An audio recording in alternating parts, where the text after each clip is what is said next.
Buy type number 2. You're an investor and you're looking at buying an apartment, but your prime objective is capital gain. Okay, so basically you're looking for an apartment where you're going to be renting it out and then selling it to an owner-occupier down the track. So you're going to be buying it, obviously getting the best numbers you can, i.e. rent minus expenses, but the objective is to then sell it to an emotional purchaser who will pay a lot more. So your key thing with this is actually size.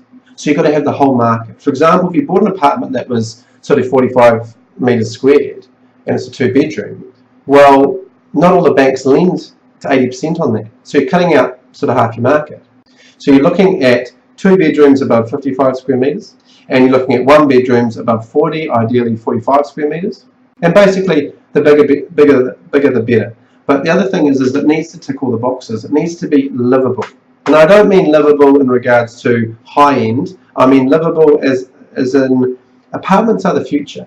If you look at, it's not going to be very long till the average house in Auckland is going to be $1 million. It's already well over 700,000, and it's going to keep on going up. Where if you want to buy a house below $500,000, you're looking out at a 40-minute commute. So apartments are where it's going to be, and every major city this is going to happen, and it's happening now. So I'll repeat myself that, buying it in this market, it's a market that's obviously livable, it's desirable, and this is a market that's moving. So your criteria is size. Now, if you think about car parks, if it's in the middle of the CBD, it doesn't have to have a car park. It's a bonus though. If it's on the fringes, it has to have a car park. Okay, and if it's a 1-bedroom, generally I find it has to have a car park unless it's very central. Fringes, absolutely, again, has to. And my pick is the 2-bedroom market, because you think of a couple buying their first property, because it won't be a house, because they won't be able to afford it. They're going to want another room for when they have their first child, and it's going to be their first property. Also think about it. Think of all the people who have a house in this younger generation. What's their first investment property going to be? It's not going to be another house because it's too expensive. It's going to be an apartment.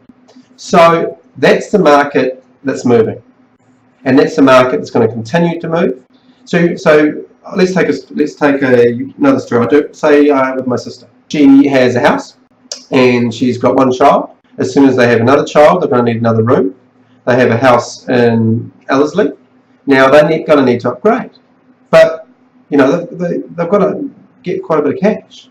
So I said, okay, this is what we're going to do. We're going to go and buy a 2-bedroom apartment, and we'll get the rent so it covers the mortgage and hopefully then some. And then within 2 or 3 years, it should be $100,000 in capital gain, and you revalue that and use that to leverage to buy your next home, and you'll sell your last home. So that's what we did. We bought an apartment in Victoria Street. It was $380,000, a 1-bedroom, 58 square metres, a high stud, nice building. Put a lot of money into it, furnishing it.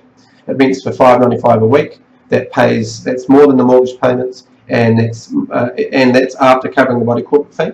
And since she's purchased, she's already made $50,000, and that was only sort of 4 or 5 months ago. And this is going to continue. So if you think about criteria, if you're looking at capital gain, you're looking at 2 bedrooms with or without car parks if it's in the city centre. If it's on the fringes or in the suburbs, it needs to have an undercover car park. It just does. So your 2 bedrooms, in recap, 1 bedrooms that are bankable, i.e. all the banks will lend on them, and they need to be desirable. They need to tick all the boxes. So you don't want to buy an apartment that faces south that gets no sun, because in the long term an owner-occupier won't pay as much for that.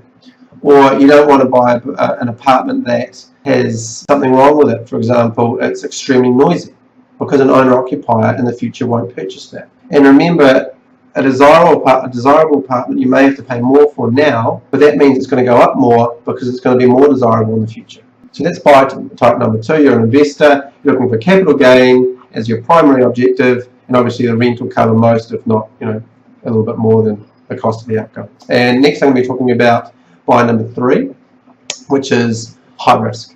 Cheers.